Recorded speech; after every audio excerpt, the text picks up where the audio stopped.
जी हाँ, green valley international school जो गढ़ता है आपके बच्चों का भविष्य। इस उम्र में आदमी या तो खाट पकड़ लेता है या अपने घर में रहता है, लेकिन एक सोच जो पलामू को आगे बढ़ाने की, विकासशील करने की। संसद खत्म होने के बाद जंगल और पहाड़ों का धूल फाँकने वाला इंसान जिसको जनता विकास पुरुष कहती है, मैं बात कर रहा हूँ पलामू सांसद BD राम जी से। सर, आपको यहाँ के लोग विकास पुरुष कहते हैं, क्या कहना चाहेंगे? इसके पीछे क्या कारण है? मैं केवल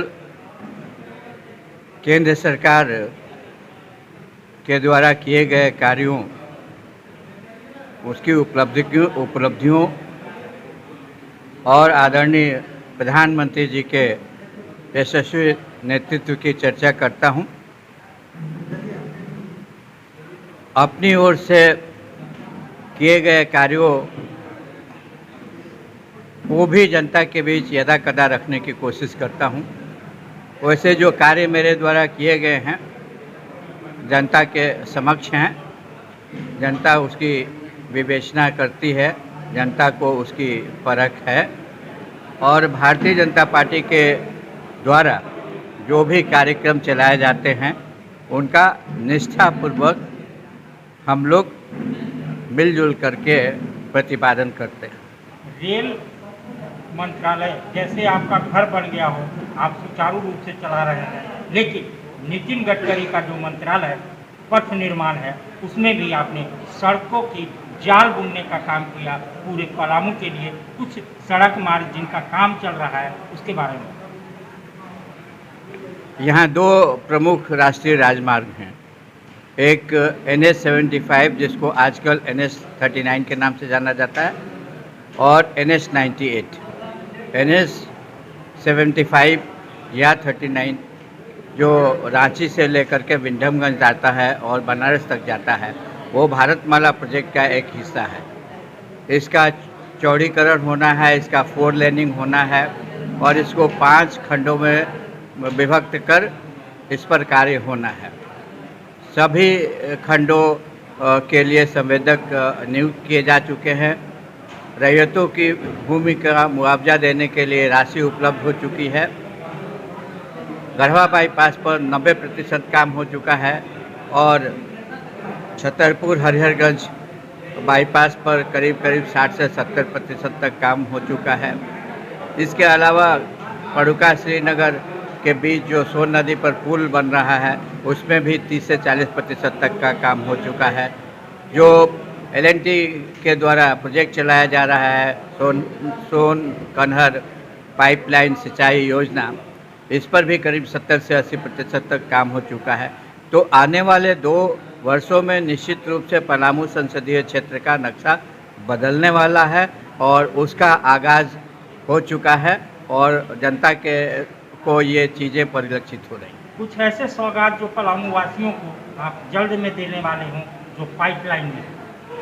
हमारी समझ से जो पलामू के लिए सोन नदी से और कोयल नदी से और ओरगा नदी से पानी लिफ्ट करके किसानों के खेतों में सिंचाई के लिए पानी उपलब्ध कराने और पेयजल की सुविधा उपलब्ध कराने की योजना है, वो शीघ्र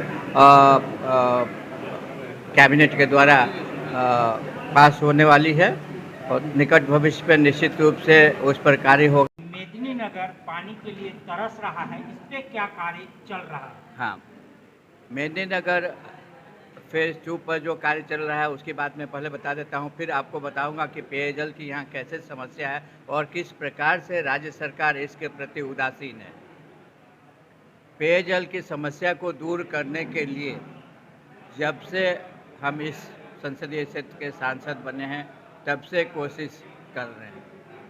मेदिनीनगर फेज़ 2 का कार्य पहले SS पर्यावरण को सुपुर्द किया गया था। SS पर्यावरण ने काम सही ढंग से नहीं किया, बीच में काम छोड़ करके वो कंपनी चली गई, काम रिसाइन कर दिया गया। उसके बाद जुडको को ये कार्य करने का जिम्मा सौंपा गया। जुडको ने एशियन डेवलपमेंट बैंक के साथ एग्रीमेंट करके वहाँ से लोन प्राप्त किया और आज 165 करोड़ की योजना अंतिम चरण में है और इसका टेक्निकल बीज फूल चुका था जिसमें 2 कंपनियों को छाट दिया गया था और 2 कंपनियों को योग्य घोषित किया गया था। एशियन डेवलपमेंट बैंक ने उसको रिव्यू करके एक तीसरी कंपनी को भी योग्य पाया है और कहा है कि आप तीसरी कंपनी का भी फाइनेंशियल बिड खोलिए।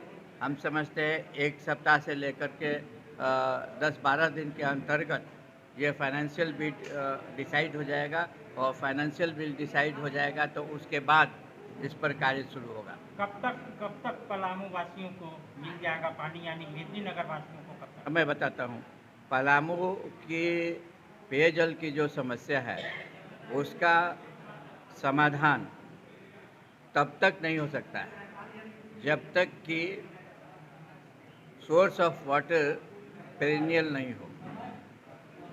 कोयल नदी में या तो पानी को स्टोर करके यहाँ से पानी सप्लाई किया जाए या मंडल डैम से पानी हमेशा इतनी मात्रा में जाए कि हमेशा नदी में पानी बना रहे, तभी जाकर के यहाँ की समस्या का समाधान हो सकता है। या कोयल नदी में बियर बना करके भी इस समस्या का परमानेंट सोल्यूशन निकाला जा सकता है, पर पता नहीं किस वजह से इसको टेक्निकली वायबल नहीं पाया गया कि बियर नहीं बनाया जा सकता है। टेक्निकल जो एक्सपर्ट्स हैं उन्होंने इस प्रकार की राय दे दी।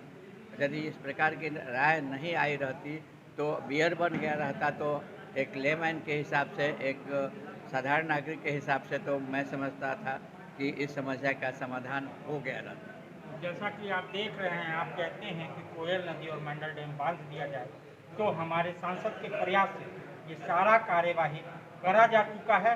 डाल्टनगंज भंडरिया के लोकप्रिय और नौजवान विधायक आज की जो सोशल मीडिया मीट है उसके बारे में निश्चित तौर पर सबसे पहले तो आपको धन्यवाद। आज भारतीय जनता पार्टी जिला कार्यालय में सोशल मीडिया के तमाम भारतीय जनता पार्टी के कार्यकर्ताओं के साथ बैठक कर पार्टी के जो कार्य हो और आदरणीय प्रधानमंत्री जी के जो 9 वर्ष पूरे हुए हैं उसको प्रचार प्रसार के लिए, उसको प्रकाशित करने के लिए आज अपने सांसद आदरणीय विष्णु दयाल राम जी के नेतृत्व में मीटिंग हम लोग आज संपन्न किए। और हम तमाम लोग का एक ही सोच है कि आज सोशल मीडिया को ज़्यादा से ज़्यादा कैसे बढ़ावा दिया जाए और ज़्यादा से ज़्यादा ग्रामीण क्षेत्र में वैसे वर्ग में कैसे हम इसको ज़्यादा प्रकाशित कर सकते हैं।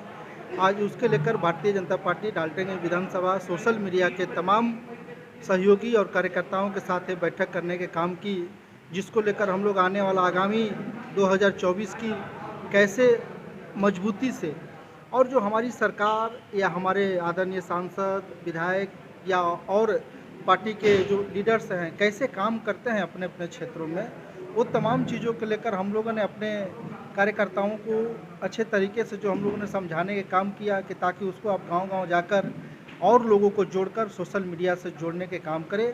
और सोशल मीडिया के माध्यम से जो भारत सरकार की योजनाएं हैं, जो भारत सरकार इस देश के विकास के लिए आदरणीय प्रधानमंत्री नरेंद्र मोदी जी के नेतृत्व में जो कार्य करने के काम किया, पूरे 9 साल तक जो प्रधानमंत्री जी ने अनेकों कार्य देश के हर एक कोना में, देश के हर एक राज्य में, जिला में जो करने के काम किए हैं, वो तमाम सोशल मीडिया से कैसे आम जनों तक पहुँचे, आज उसके लेकर ये बैठक हुई है। और हम तमाम लोग को बड़ा अच्छा लगा कि आज हमारे बीच में सांसद जी भी उपस्थित थे और इनके नेतृत्व में हम दोनों ने मिलकर ये बैठक का संपन्न करने के काम किया, जो आम जनों तक इसको हम लोग पहुंचाने के काम करेंगे। अगले कुछ कार्यक्रम जैसे मैं शिवाजी मैदान की चर्चा सुन रहा हूँ। निश्चित तौर पर पूरे 1 महीना 30 मई से लेकर 30 जून तक ये महाजनसंपर्क अभियान के तहत हर एक दिन कुछ न कुछ कार्यक्रम हो रहा है। पिछले कुछ दिन पहले हम लोगों ने, हमारी सरकार ने जिस तरीके से कार्य किया वो तमाम जगहों पर जाकर हम लोगों ने उसको देखने के काम किया और ये आम जनों तक पहुंचाने के काम किया। उसी तरीके से 11 तारीख को भी हमारी भारतीय जनता पार्टी आदरणीय सांसद जी के नेतृत्व में हम तमाम कार्यकर्ता नेता 11 तारीख को एक बहुत बड़ा महारैला के हम लोग तैयारी में जुटे हुए हैं, जिसमें परमंडलीय गढ़वा पलामू के तमाम कार्यकर्ता उपस्थित होंगे और उसमें हमारे बड़े लीडर्स भी आएंगे, जिसमें कुछ जो बातें होगी उसमें वहाँ पे रखा जाएगा। तो ये विधायक आलोक चौरसिया जी थे, जो एक आप कह लीजिए पलामू और सांसद के नेतृत्व में बीजेपी का हुंकार रैली 11 तारीख को शिवाजी मैदान से खबर के प्रायोजक हैं जूनियर जंक्शन स्कूल। नामांकन जारी है, आप अपने बच्चों के उज्जवल भविष्य के लिए नामांकन